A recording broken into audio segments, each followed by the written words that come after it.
What up, everybody? I'm your host, J5, and welcome to the Block Podcast, where we focus on entrepreneurial growth as well as social issues and injustices that surround the urban community, bringing to you real life experience for the advancement of business development.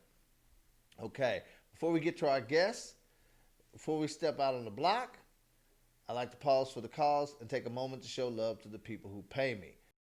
Whether it be business or personal, you need professionals that can supply you with all your personal protection equipment. So when it comes time to have masks, gloves, hand sanitizer, or reliable disinfectants for the studio to keep me and my guests safe, I know ROI Marketing and Safety have got me and my guests covered. So log on to www.roippe.com or drop them an email at sales@roippe.com and let them keep you and yours safe. Now, let's step out on the block. My man said, I don't rock with 12 unless it's in the white box. And if you don't know them lyrics, you're probably not from Nap, and you probably never been on the block. Okay, I'll stop. I'll let our guest handle the bars. Today's guest has went viral for YouTube for his love of his city and, of course, his donuts. Whether it's spitting bars for his favorite Colts players or he's visiting the local elementary school, laughing and sharing his love for life with the children, or just turning up at your local university, either way, his hype demeanor and love for his city is no doubt contagious.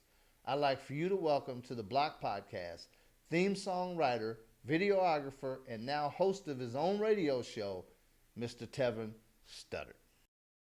Well, man, welcome to the show, man. Yes, sir. It's good to have you, man. Looking forward to it. Through, yes, man. sir. I know you're super busy. Super. You know what I mean? Evansville in the morning, 7 a.m. Staying on the grind. That's what's happening, Yeah. man. That's what's up, man. How's the show coming? It's good, man. We just started last week. We had Avon.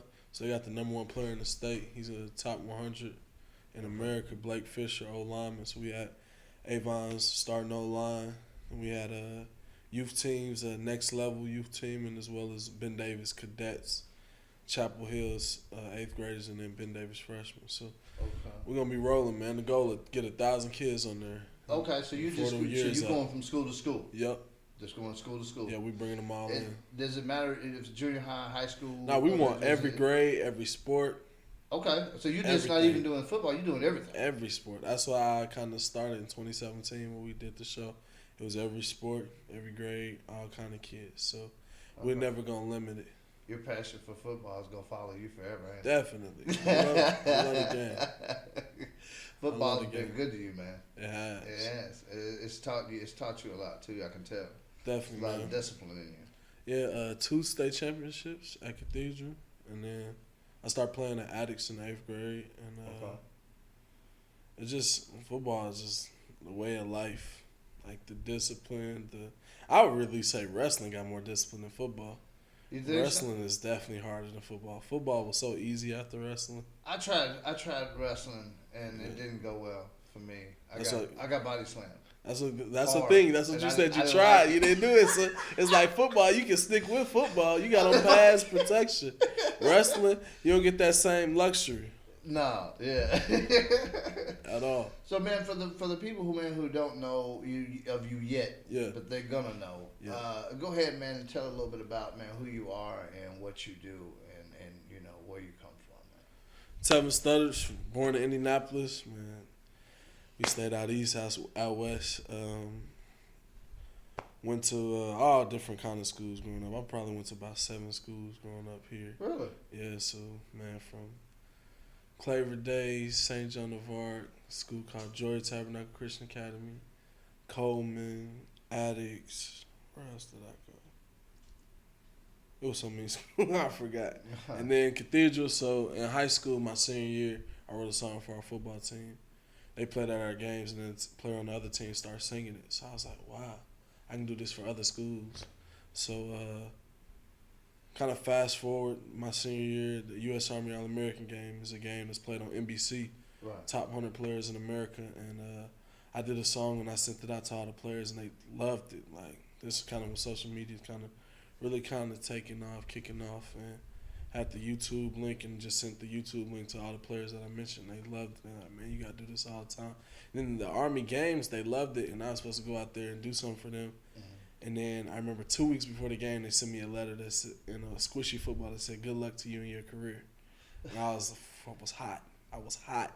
So from there, I sent Tamika Catchings an Indiana Fever a song. Yep. And like maybe she'll listen to it, maybe she won't. Sometimes I send high school kids my stuff, they don't listen to it. She's like, I love this. This is so good. I was like, if you love it that much, I could do a song for the Fever, but you got to give me a word. If it's good enough, I get to perform it at games. And she gave me her word. Like, if the song was good enough, I get to perform it. And I went in the studio like, came out my senior year, I'm performing at Fever games. So that's the fourth song I ever recorded to get paid for performing at was a Conseco Fieldhouse at the time, now Bankers Life. Just to be performing out there, and then the day my graduation, that was my first music video. They spliced up a music video of my performance as well as their highlights, and that just kind of shifted everything. So I ended up getting a scholarship to ISU. Wow. Do a song for the school. I performed at homecoming game my freshman year, but I had a little mouth on me back then, so they had messed up my mic, so I kind of let the AD know where he could go and how he could get there. And they basically said you wouldn't be performing at any other events in the future. So it's like I still got this gift for theme song writing, so what am I going to do? If I can't perform in my own school, I'm going to go to different schools. So exactly. St. Francis was the first school in Fort Wayne to pay me to do a song. And then from there, it just like, I had paused a little minute because like I really got serious about my faith in college, and then now, did you stay at ISU? Yep, I stayed there. Okay. So that was the thing, I wanted to transfer so bad. When my pops was like, "Hey, once you start, wherever we start, we're gonna finish." I'm like, "Dang." So stayed there, and then just made my hunger just right for other teams. So ended up writing a song for Ball State softball. Mm-hmm. They played it at their game, so every team they played 1-1. So in like a week, I was booked for half the teams in the MAC conference. So then that showed me how to set up my own tours, set up my own things. So by the next semester, I was at, 40 colleges, universities, sport teams, performing for throughout that semester. So it was almost like 1 or 2 teams a week, like when I was performing for around the country. And now you said the first song that you ever wrote. Yeah, it was about. Why did you do it? It was kind of on some Cathedral. They didn't even know that I like rapped until like my junior year. They was like, we were just on a bus riding to a game. People trying to rap and sing, and I was like, man, they suck.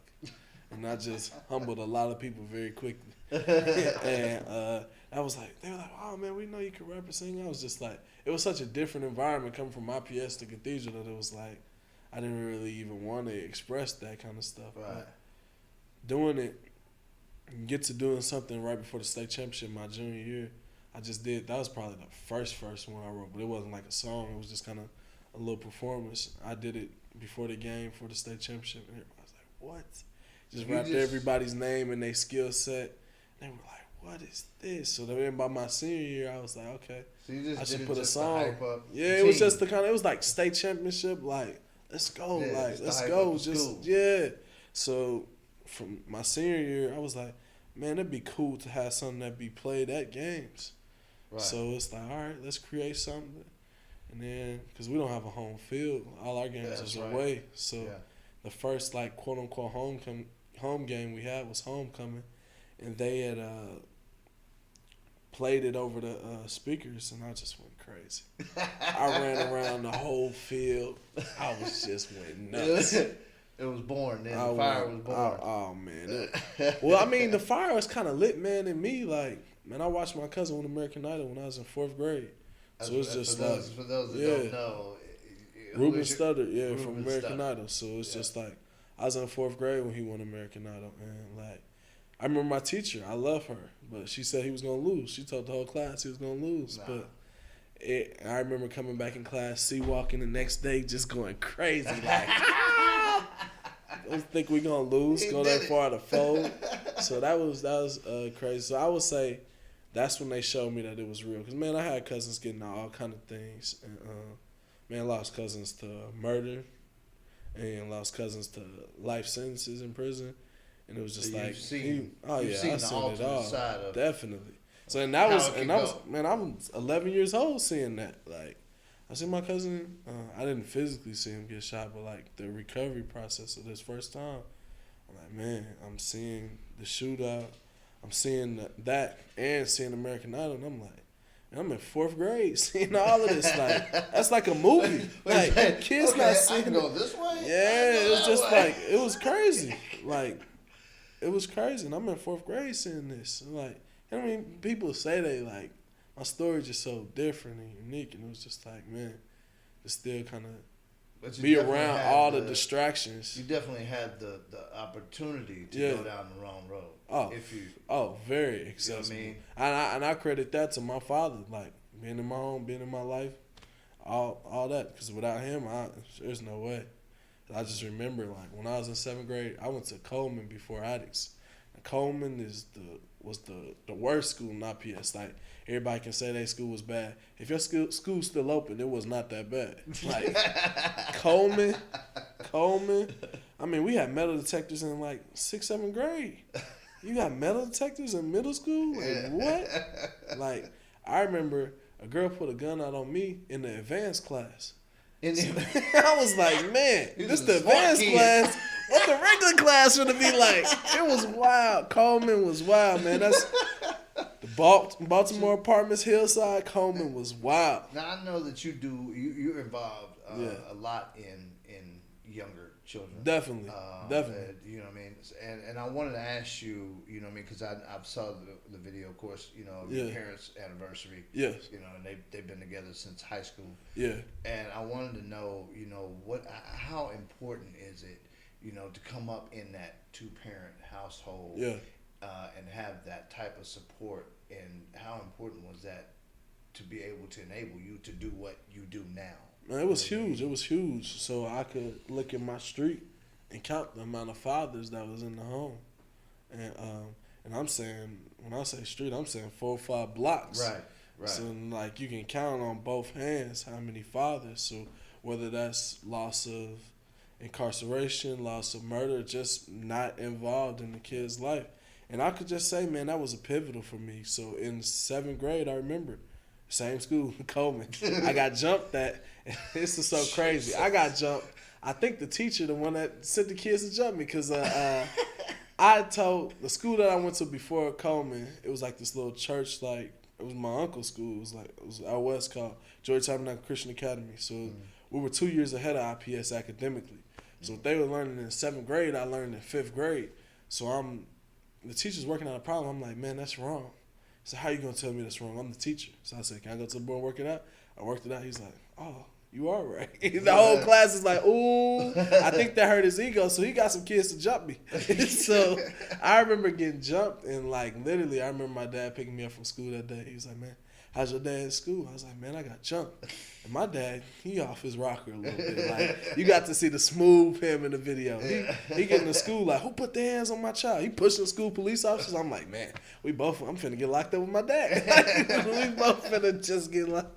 But it just showed me that, like, he had my back and I didn't need anybody else. Now, for that kid that doesn't have that, all right, is he supposed to go to school and fight 7 kids every day? Or is he supposed to link up with a gang and have protection? And 11, 12 years old, you don't understand everything that comes with that. You just like, I don't want to fight 7 people every day. Right. So I know if I link up with these guys, that's a form of protection. So it's like, and that's why I feel like I like working with kids the most, because I remember just coming up in IPS at that age, and I'm just like, if my pops wasn't there, I would not be right here right now. I'll tell you that straight up. Yeah. So it's just like providing those outlets to these kids to be like, man, you can do something different. Like, I know you got a tough situation. I know it ain't going to be easy for you, but you on this spot right now with me, you see me do all of this stuff. Like, we come from the same place. Like, granted, I had that structure at home, but now it's to use to help y'all. So it's just like, you got a tougher road ahead, but it's like, man, ain't no excuse. You can make it out for real. Yeah. I use my platform as a correction officer to do the same thing. It's to try to uplift, you know, the guys in there, and just let them know. You know what I'm saying? I come from the same place you do. Yeah. You know what I mean? It's been through the same things you've been through. Yeah. I just found a way to get on the other side. You know what I mean? And so, you know, what I mean, I see that that's the big thing, you know, what I mean, that those kids can, you know, what I mean, especially with your life now pretty much being documented, you know, between YouTube and news and everything else, they can actually physically look at you see, and know he didn't make that up. Like, it's real. He's for real. He's one of us. You know what I mean? He just found a way to drive. Found something different. Something different. You know what I mean? And I think that's huge, man. When it comes to trying to mentor kids, man, and do the things that you're doing, and especially through sports. You know what I mean? Because sports has kept a lot of kids out of trouble. Definitely. A lot of kids. It saved me for real. Definitely. Sports is huge. As a matter of fact, how does it feel, man? Because you're doing some work with Gary Brackett. Yeah, that's crazy. Right? So it's just like, man. Yeah, I was in 8th grade. Yeah, I was in 8th grade. So that had to be, man, 05, 06. Yeah. Watching him on TV. Yeah, it's like watching this guy playing the same position. I play linebacker. Okay. And so like playing the same position, and it's just crazy to just be like working alongside him, like giving me all these advice, and like we did one similar to this, just an interview, a sit down interview, just over my life and journey, like 26 minutes. You had cameras to set all of this stuff, so it's similar, just like this. So it's just crazy to be somebody that you watched and made a song about. Not only let a song, but like, man, they got a movie and all this other stuff coming, and I'm be doing some big things, so it's exciting. That's cool, man. That's cool, man. Because I know, man, that like I keep up with you. You know what I'm saying? Yeah. So I see the moves that you're making. Yeah. You know what I mean? And so I just, you know, man, I just always wondered about that. Like, how does that feel to be able to see someone? You know, first of the bat, not everyone even gets to meet. Yeah. Or even be in the same room with, you know what I mean, someone that they truly look up to, like, on that level, versus being able to actually, for them to be like, hey, I see what you're doing. Let me take you under my wings. Yeah. I'm gonna show you this. You know what I mean? Like, I can't even imagine. And that's what he did. We had like this whole hour meeting before we even did the interview. He was just breaking down my vision, just things to help. The biggest thing he told me was he's huge everything in I do. Too. Yeah. And he Not told just football. Me. Yeah, and that's what he told me. He's like, man, he was basically saying me with the videos, me with the radio, all that. He's like, everything you do is involving you. So how can you make money when you're not involved? So we drew up this little business plan. So I was like, yeah, that's definitely a road I'm ready to travel down.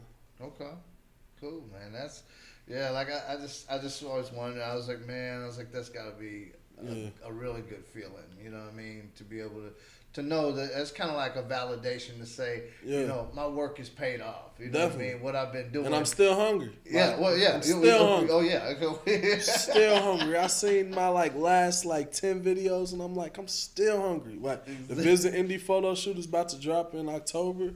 Okay. So we still got the Longs remix. My first song with Ruben is coming up. You got a song? Yeah. It's called Family First. Yep. That's our first one. So it's like, I had to go viral first. I had to earn it first. But I had to earn it first. But now that I'm at the plate, I told him, I was like, man, I do 300,000. You got to hop on the remix. I did 800,000. He's like, man, let's do a song. Like, he had to. So it's like, we got a joint coming. A video coming real soon. His birthday is actually this weekend. So, man, after his birthday, we supposed to go down there to Birmingham and film it. Okay, he's in Birmingham. Yep. So man, excited for that. That's crazy, man. That's like my hero too. I bet you didn't see all this when you wrote that first song, did you? Nah. Now you had spoke to me about a conversation that you had at Ohio State. Yeah. With a certain coach. Yeah. Could you explain that for Yeah. So man, the Ohio State volleyball coach, he basically was just saying, man, you got great vision. Just how can we hone it into be something, a successful template. And, man, this was like a business model for the theme songs back then. This was like, man, 2014. And what he did was he broke it down in the most simple form that, like, set me up for so much success. He was like, okay, here were the roadblocks that we as Ohio State were thinking before we could bring you in.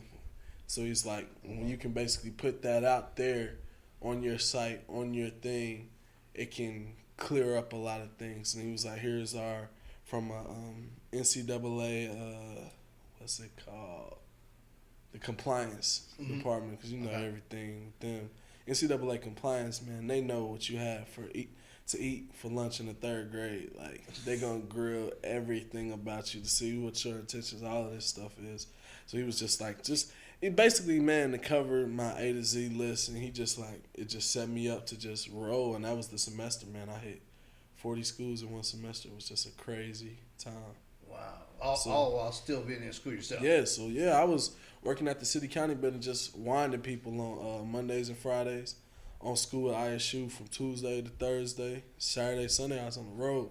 So it was just like a grind. It was just like working 24 hours a week, taking about 16-something credits in school, and then touring at the same time, 2 colleges a weekend, sometimes 3. It was crazy. It was a crazy. And I didn't even have a car at that point. I was on the Greyhound.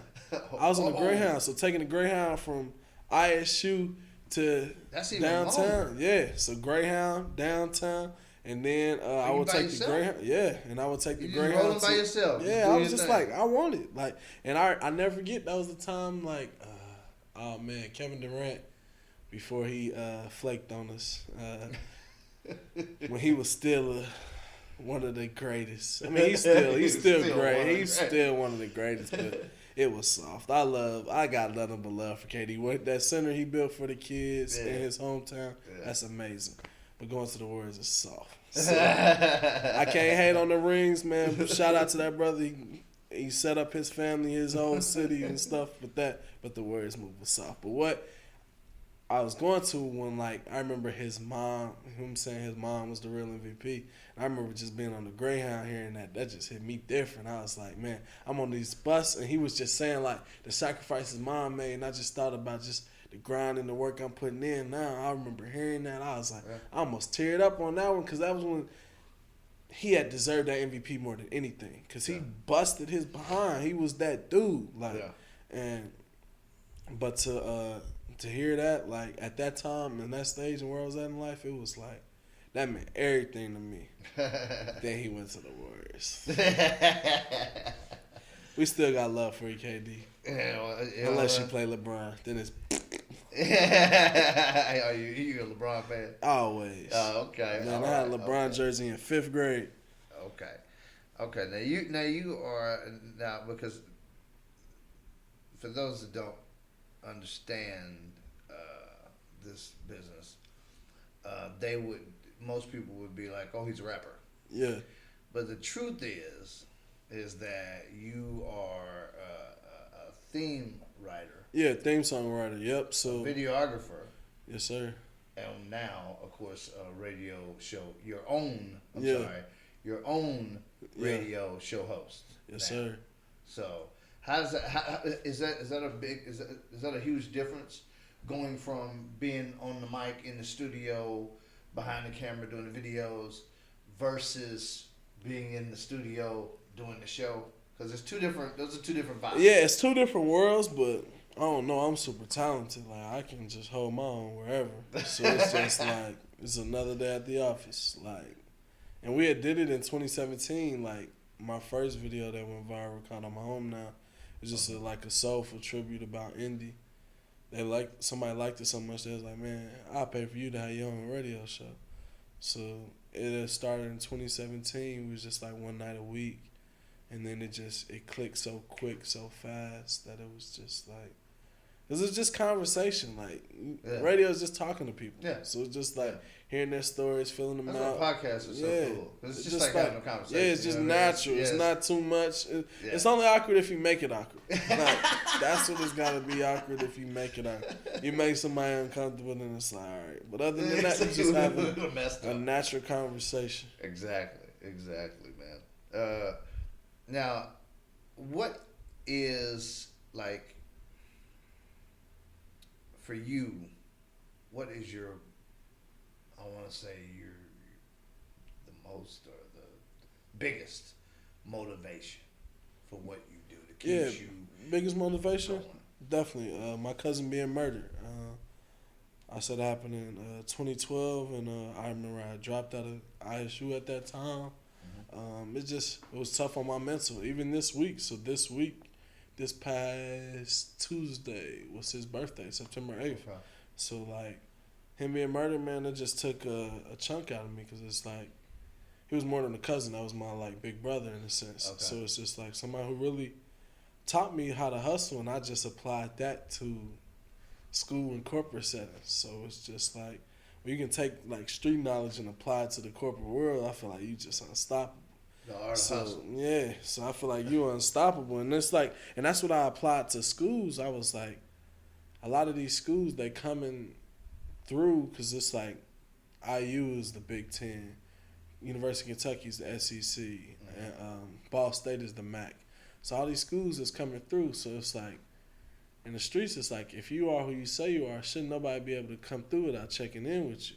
So I felt like, oh man, if I'm consider myself the greatest theme songwriter in the world, these big universities shouldn't be able to come through my section without checking in with me. And then even kind of parallel into that, more into that art of hustle kind of thing is just like some things we started off was like on some cheaper price for videos. So that way we had like on some street stuff, it's like you had the purest quality for the lowest price. It's like get them hooked, make it affordable, and then it's like they come back. So I've done so many school videos with that kind of concept in mind, and it's just like, just thinking some stuff that, man, my cousin just taught me, and just like, man, he loved me too. Like, this was just somebody that was like, who I consider like my big brother, somebody I talked to about, somebody who taught me how to talk to girls.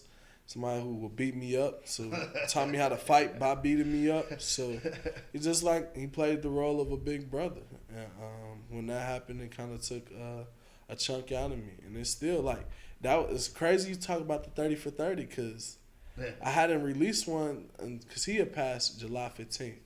So I remember I released Kato's on July 14th, and then it was just like, when July 15th happened, it was just such a tough day for me that I hadn't released. Yeah, that I hadn't yet. I hadn't released no more than 30 for 30 because it was like I was just going through it. Like, and I remember, man, Dominique Rose was hitting me, Antoine Bethea, who else? Dominique Rose, he follows me on IG. Antoine Bethea. All guys. So all these guys is hitting me, but I'm just going through it, like emotionally, like for real, like. So that's something I still go through. It's been 8 years since he passed, and I still like break down in it, but it drives me. It's like, okay, it was ripped out of you, but you can still like rise above it, and that's why I feel like it's such a joy working with kids because I see him even like working with Ben Davis yesterday. It's a picture of him and my auntie and him in a Ben Davis like football uniform. So it's just like. Just to being able to have them kids that was once his age that on that platform, it meant the whole lot to me. So I'm just like, that's gonna always drive me, always motivate me when I feel like I'm down, and then I just kind of like picture his smart mouth, just like, man, keep going type stuff, and just like if I don't, he probably gonna beat me up. But then we got to a point where I started lifting weights, and he didn't want to fight. He wasn't little Tevin no more. Yeah. Big dog. Oh man! Now who rides you hardest, mom and dad? Man, my pops definitely. Pops. My mom's just gonna be, she gonna be gentle. She gonna tell me to get stuff in order. But my pops, he gonna talk about my weight. He gonna be like, yo, you gotta get toned up. He gonna talk about everything. He gonna be on everything. Yeah, my pops definitely, and that's because he raising a man. He developing a man, and he know that one day he not gonna be here. So it's like. The lessons he taught you is what's gonna have to take care of the family. So definitely my pops. Exactly. Okay. Now, what is up with your clothing line? Oh yeah, so the Ball for God's Glory is about to be crazy, man. So while I was Ball for God's Glory. Okay. So while I was touring all these schools, I would wear it, but then a lot of universities basically told me I had to kind of tone it down because they just didn't want to mix faith and sports and. It was understandably, and so and I was just like, okay, don't miss opportunities as a result of that. But now it's like, man, I've done my kind of thing. I've done my opportunities, and I want my life and legacy to be aligned with God's glory. So really, just like, hey, this is who I am. I'm not finna compromise. Oh, definitely, yeah. My uncle was a pastor. Yeah. Oh, okay. I was, so definitely, that's my foundation. Now I had some times where I was definitely wilding across my life and my journey, but I feel like I always found my way back home. Okay. Cool. Now, when is your show air? What days? So your we show just air? kind of like doing it on almost like a little just YouTube series. So that's how we kind of the format we had in 2017. It was super successful because everybody wants to see themselves. Everybody wants to hear their names and see their family members and cousins, uncles. So once we put it out there, it's gonna be huge. So it's just like it was in 2017, except this time even bigger because I have my own spot opposed to going to somebody's spot, and we can do interviews at any time, and then I'm freed up, so it's showtime. Okay. Now, I'm gonna ask this question. I want to ask this question for the younger people that are watching. sir. How does it feel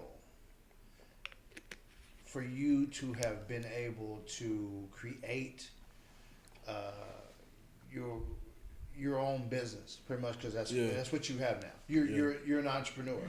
You know what I mean? You did it in a different way, but regardless, you're an entrepreneur because you work for yourself. How does that feel, man, to know that you were able to take your talent and not just, because you could have easily just been the dude rapping around the locker room. Yeah.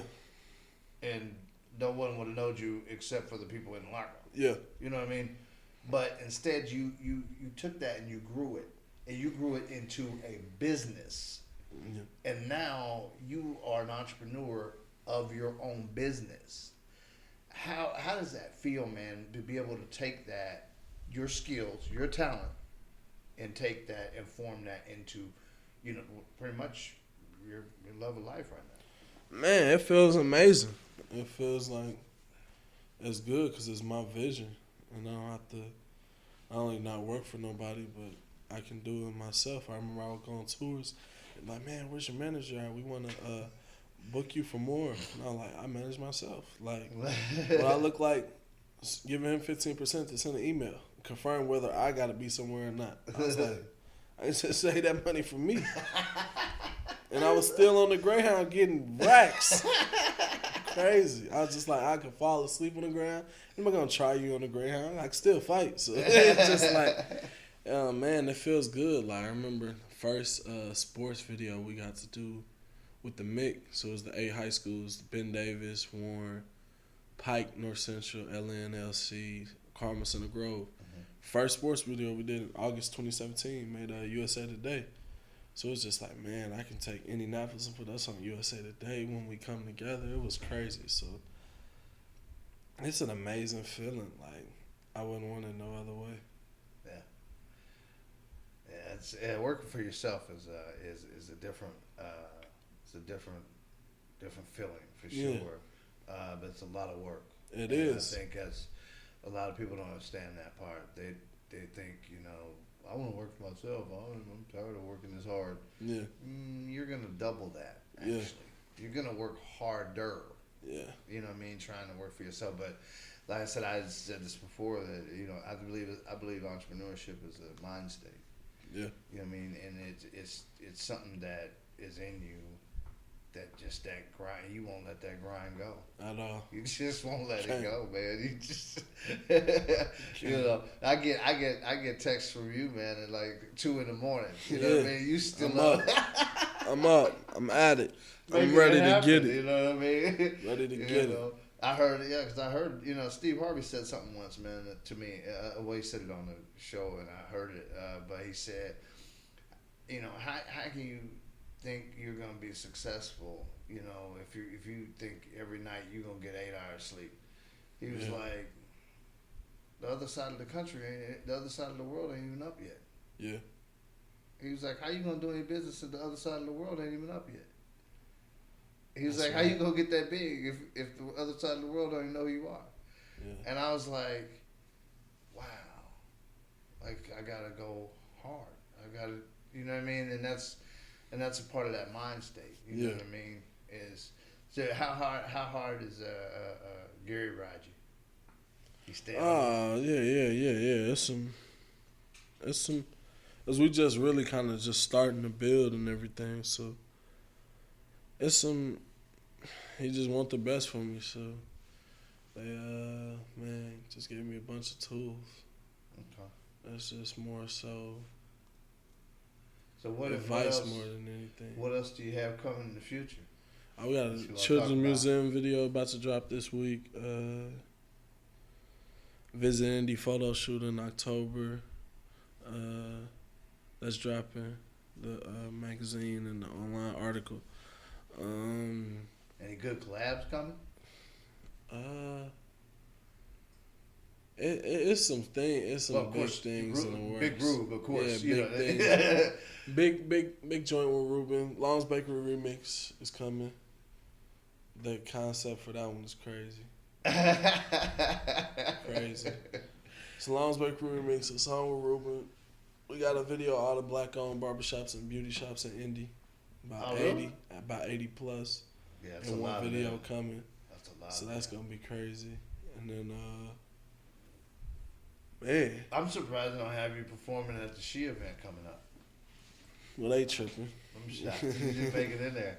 Nah, I mean, I ain't even try. I don't even. That's the thing. I don't know too many promoters and people around here, but I kind of like it like that. I'm playing my background, kind of move to the beat of my own drum, and when I drop, that's gonna be bigger than most people's performances, because we can put the numbers up there. They let it. So it's just like one thing was just like, okay, you can know somebody so they can put you on in a position. But the people from the outside looking in, they gonna be like, dang, well, his numbers are slaughtering your numbers. So it's like, what is it? We care about numbers until I mean, like let's say, like, as an artist, what do you base stuff off of? Yeah.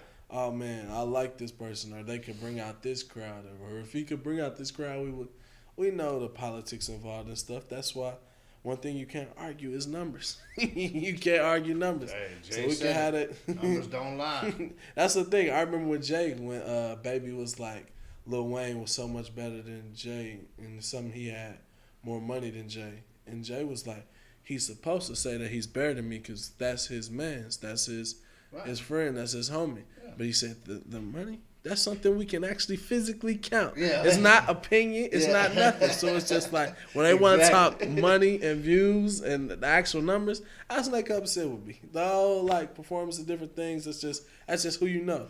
So, where was you at, man? What were you doing, man, when you realized that your first time you went viral?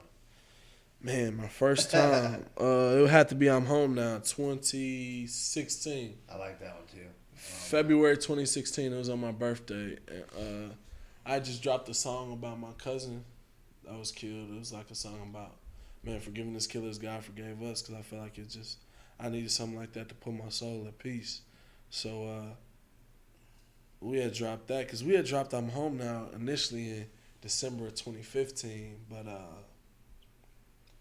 we dropped it on YouTube and only did like a couple hundred, maybe a couple thousand views. I was like, this is crazy. And I wanted to drop it on Facebook just so I have more views, more following. But it was coming out blurry every time I would try to post on Facebook.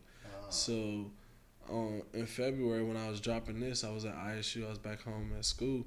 I was like, okay, maybe just drop this now because it's a school computer. So when it dropped, we dropped it in the night. I'm thinking like, all right, it had a couple hundred views, maybe a couple thousand. Everybody was, oh, this is amazing. Oh, this is amazing. Time I woke up, morning it was like 10,000. All right, that's cool. Throughout the day, 30,000, 40,000, 50,000. Jumping that fast. 60,000. Man, by the weekend, I was like at 80,000. Then another page had like ripped it and posted it, and they were at like 80,000. So I was like, man, this is done probably over 100,000 plus this opening weekend, the first weekend. It's crazy. That's crazy, man. So I was still in school, everything. And that was the first one that went viral. 96.3 played it like the first weekend. Yeah. It came out. B Swift had a show called Tweet It or Delete It. So they had played it, and it was crazy. Yeah, I remember that show. Yeah, I remember that. Yeah. So he played it on there. I used to do commercials for Who's Your 96 back in the day, yeah. For a company called Easy Page. Back in the day, my buddy used to work there, and he got the contract for Easy Page, and he was like, I guess he, pitched the idea to him, getting some rappers to do their thing. Yeah. And he was like, yeah, okay. Yeah. And so he immediately called me and my best friend. Was like, hey, look, this is what I got going on. You want to do it? Mm-hmm. And I was like, yep. I was like, So yeah, we ended up doing little commercials on the Hoosier 96 for them, man, and that was cool though. Yeah, I did a little flow back. Yeah. Spit some bars right now. I can't spit none. You said you did a little flow back in the day. Has he rapped on the show yet? No, come on, this got to be your first episode. You rap, I rap. Come on, let's get it. I'm gonna make sure you do though. No, you got to. You got to. I'm only doing it if you do it. Okay, come on, give me a couple bars. I'll do this. Because mine are the lyrics I can remember are not well for the show. I mean, they're not PG-13. You got the upstairs to formulate a couple bars that are clean. All right, I'll put a little bit out there. Let's get it. Let's see. Plenty of pounds get passed through nappers. Cash get kept in the back of laundry mats. Mini Max and stats get stashed in black axe. Pushed by Max, rolling up in front of Sugar Shacks. You feel me? Hey, first time rapping. We got the exclusive on the block. Johnny Nelson in the building. That's how we rocking, baby. I like it. He said in the back of the laundry mats. Boys in front of Sugar Shacks. I feel you. That's good. It was back in the day, but I used to do my thing. I feel it. I used to get there. I feel it, man. That was exciting. I switched it to poetry. Yeah, I like it. What you got? What you All got right, for the man. Let's get it. Yeah, I'll give you a chorus and longs. Yep, hit it. Going hard to my life. I'm gonna let her. You ready? All right. Okay. Going hard to my lifestyle. I don't rock with 12 unless it's in the white box. I'm from Nap, don't play me. Ain't that the sweet but Long's Bakery. Hold up. I ain't done yet. Eat them things from sunrise to the sunset. She keep asking if I'm booed up. Girl, I'm 200 and too much looking for more. Used to chew up. Yeah, we gotta rock with that. The other rap, yeah, you gotta scrap that other. You gotta scrap that other. Scrap that other one. Cause that's all they gonna play years from now. I ain't trying to go out like no sucker. Got you, man. I can't go out like no sucker. Well, man, the street lights is on, man. So. Yeah. We gotta go in the house. Sure. You might not know about it, but I know your dad and your mom, they know all about the street lights coming on. Yeah. That's how we do it here, yeah. man. Hey, man, it's been a privilege, man, having you on here, man. Do me a favor, though. Let everybody, man, know how they can get a hold of you. You know what I'm saying? Contact you if they want you to, to perform, whatever. Yeah. You know what I'm saying? Go ahead and get that info out there for them, man. So, yeah, man, on all social medias, Facebook, Twitter, Instagram at Tevin, Tevin, and then Studdard, Studdard. And or you can email me at tevinstuddardshow@gmail.com. So that's, you should know how to spell Tevin Studdard by now. And then show@gmail.com. Yeah, so that's the best way to get a hold of me. Okay. So there you have it, everybody. Tevin Studdard on the Block podcast. Everybody have a good night and enjoy. Peace. Later. Yes, sir. All love.